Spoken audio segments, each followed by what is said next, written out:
The information in this broadcast is for educational purposes only and is not provided as a professional service, medical advice, or is it intended or implied to be a substitute for diagnosis or treatment. You are encouraged to confirm any information obtained from this broadcast with other sources and review all information regarding any medical condition or treatment with your physician and other appropriate healthcare providers. Hi, I'm Pete Levine. Welcome to Noggins and Neurons, Stroke and TBI Recovery Simplified. I'm a clinical instructor and clinical researcher. I've co-authored dozens of scientific journal articles about brain injury recovery, and I'm also the author of the book Stronger After Stroke. I'm Deborah Battistella, occupational therapist, creator of the OT's Guide to Mirror Therapy, and an OT educator. I have a lot of experience working with survivors. Most of my clinical practice has been in a certified stroke center. Pete and I are especially interested in talking about what rehab, neuroscience, and clinical research all have to say about the brain and recovery. But don't worry, our job is to make this stuff simple. We're here to make it so that everyone, clinicians, clinical students, caregivers, and most importantly, the survivor, understands what it takes to leverage their great neuroplastic brain for recovery. This podcast began with both Pete and I, two kindred souls with a passion for moving the recovery process forward. If you've started listening more recently, say since the beginning of 2022, you likely noticed that Pete is absent from conversations. This is because he had a rather unexpected and abrupt departure from this earthly plane. Pete's voice remains in the intro in reverence to and respect for his part of our joint vision for this project. Simply put, it wouldn't be where it is today, nor have a future without him. Now, on to another great conversation.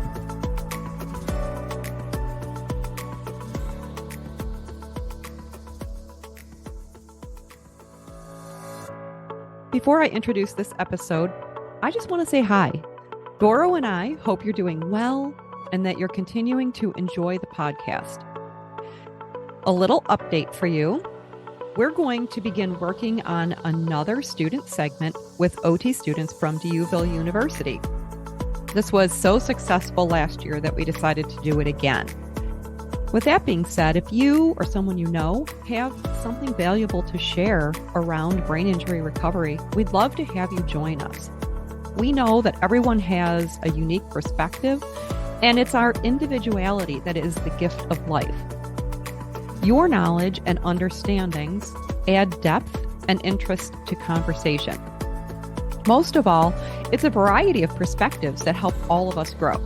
So please take a moment to click on the form link in the show notes, fill it out, and let's see if we're a good fit for each other and get you on the show.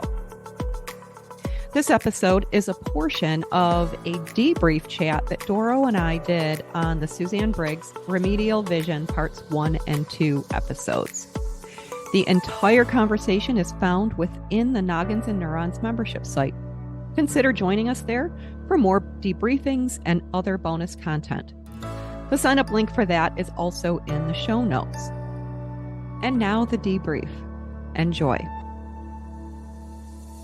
So I thought of something while you were gone. I didn't think of anything. I looked at my notes. Well, so I don't want to accuse myself of thinking. It's kind of going back to intervention. Mm-hmm.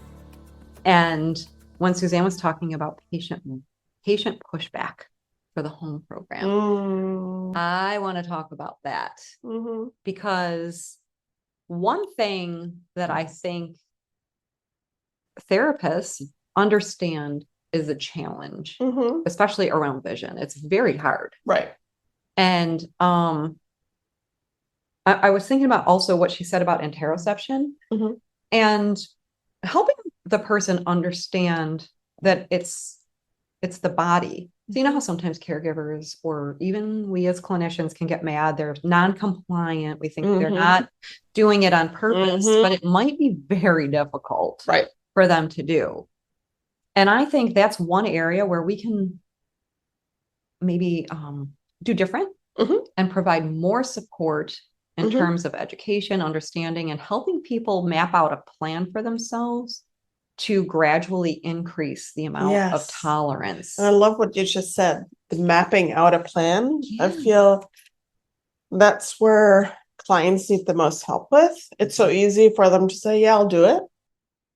Yeah. And then you wonder why it doesn't get done. So breaking it down into bite-sized pieces, like, okay, why don't you on Monday, Wednesday, and Friday, why don't you do the following exercises, this many repetitions, and write down how good it felt or how good it went or whatever. Yes. Just and you like know, when little itty bitty. When she was talking about, she never wants to bring somebody up above 2 points of intensity, discomfort intensity. They could recognize that for themselves at home and know that, okay, this is my stopping point. Yeah.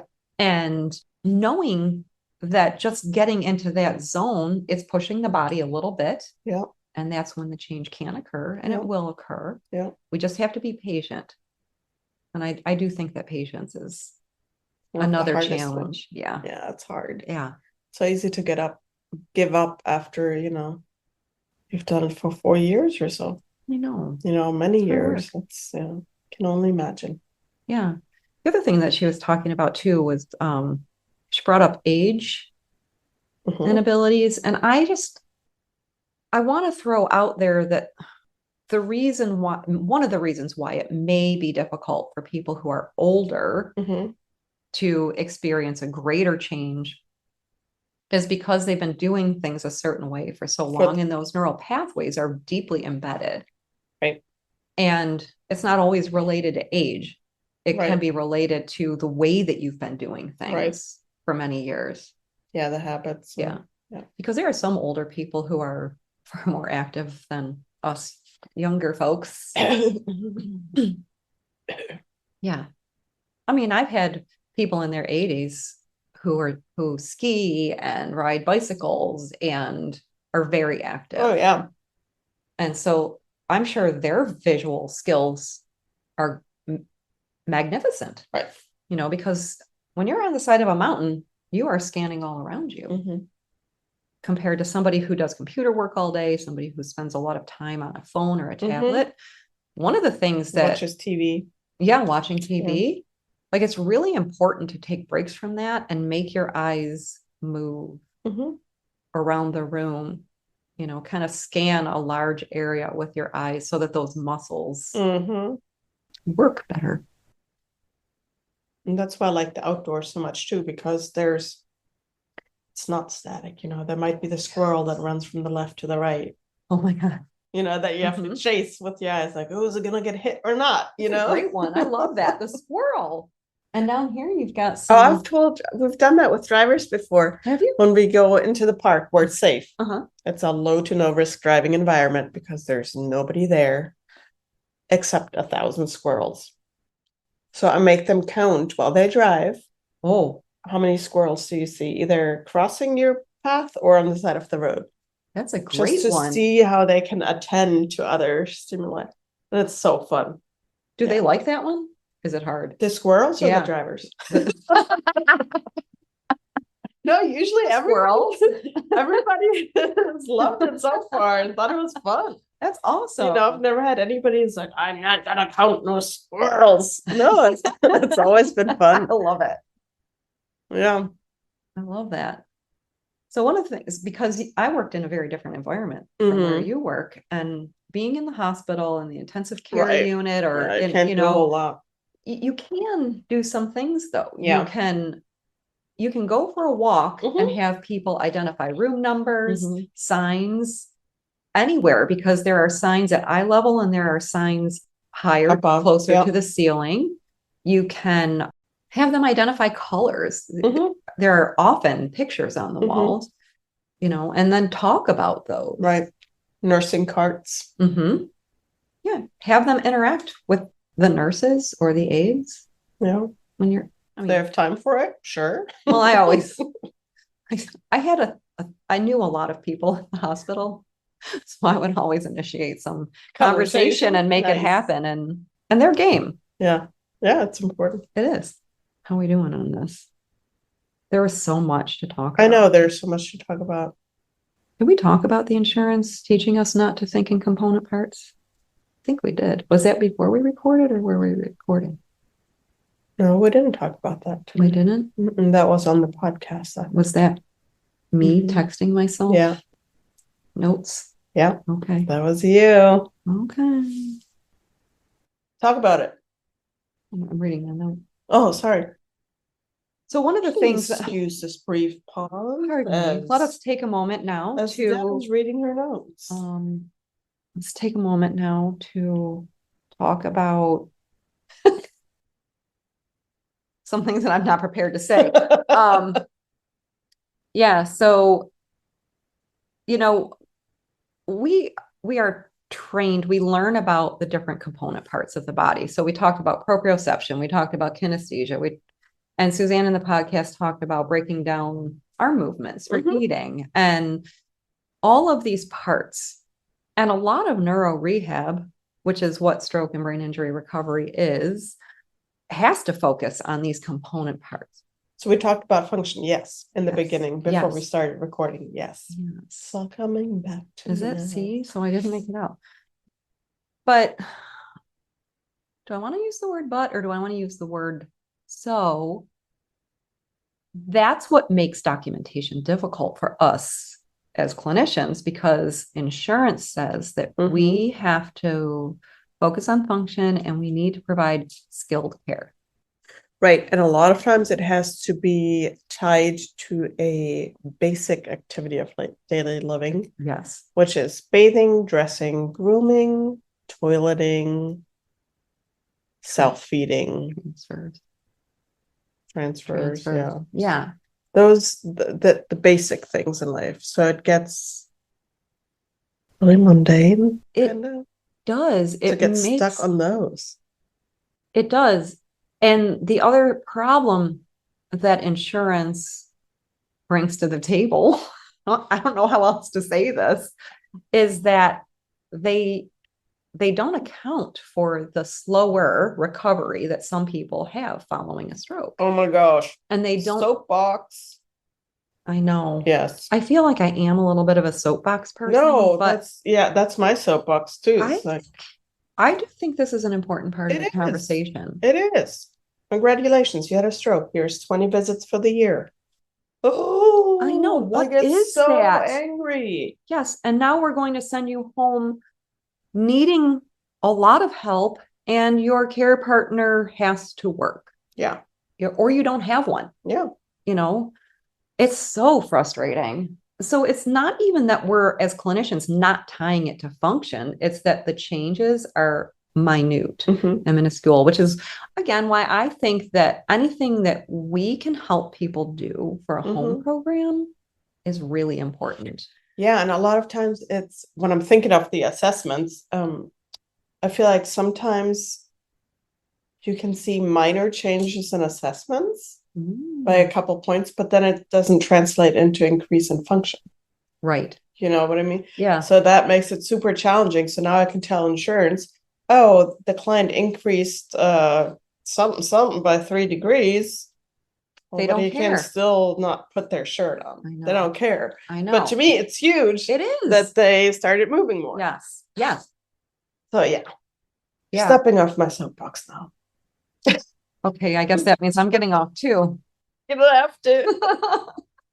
Well, I like to bring it up because if we can think of ways to maybe even use this information to help people understand the importance of follow through with a home program, even though I know it's hard.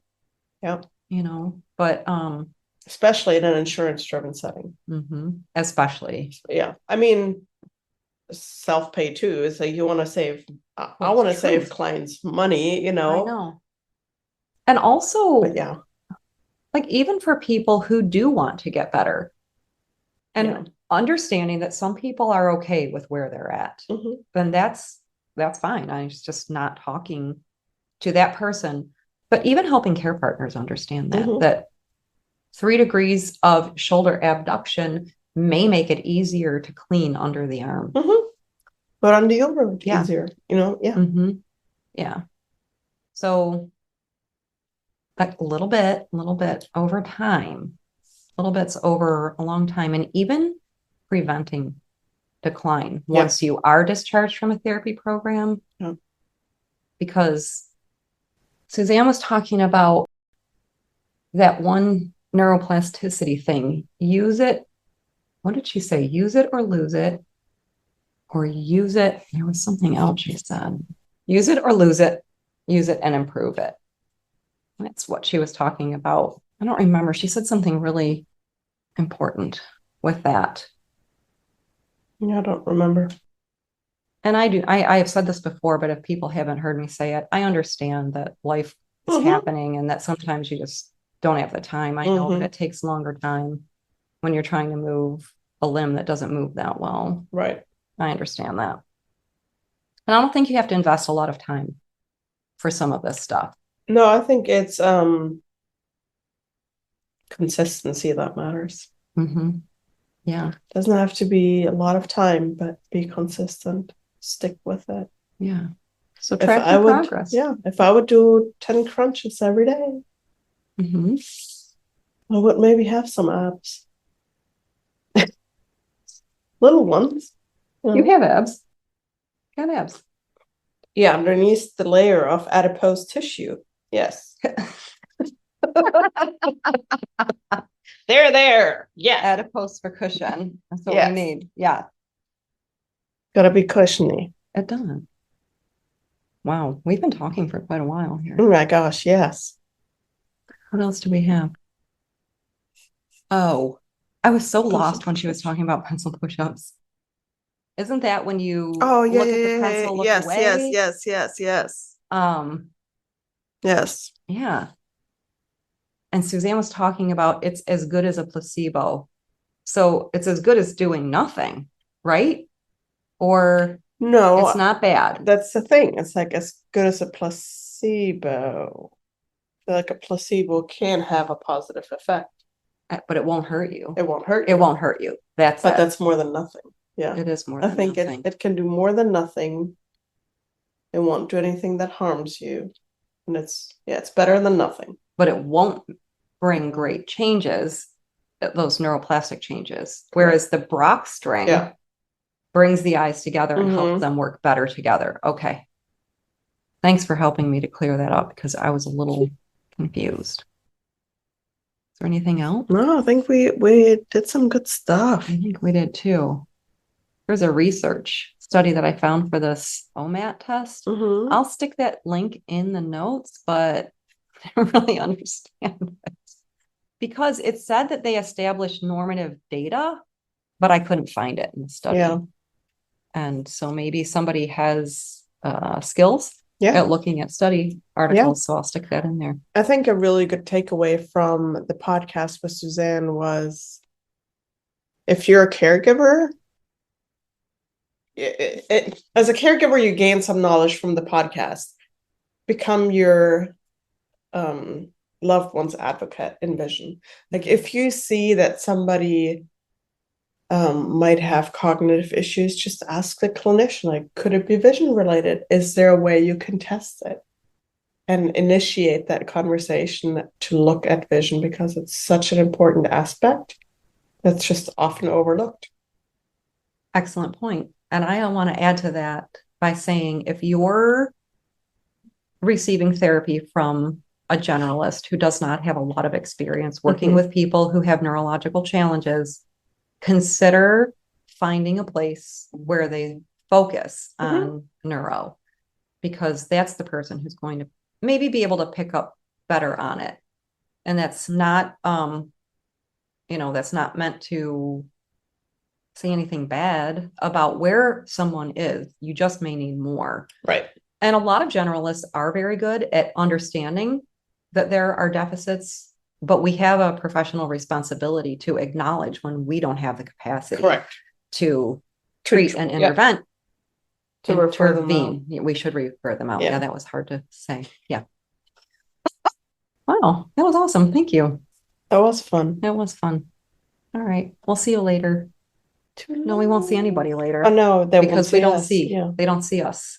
Even though we're talking about vision. We'll talk So- soon. Oh, that's one of those bad Suzanne dad jokes. Still recording. Before signing off, I want to tell you about a couple of products that we have here at Noggins and Neurons that you might find helpful. The first one is the Creative Learning Discussion Guide. This structured yet simple guide can be used to enhance support group talks, academic learning, and professional practices. We know that you find the podcast valuable, and we are doing our best to empower you to take the information you learn to higher levels without adding more work to your plate. The guide is free for podcast members and available for purchase for non-members. We hope you consider checking it out. When you begin using the guide, please consider sharing with us what you've done with it and what changed as a result. We also have a motor recovery program for occupational and physical therapy practitioners who love to give survivors more and provide that intensity that recovery requires. This document is called Beyond the Basics Motor Recovery Bootcamp. It's a detailed program based on modified constraint-induced movement therapy concepts. It has absolutely everything you need to start and run a program in your clinic. Check it out by clicking on the link in the show notes.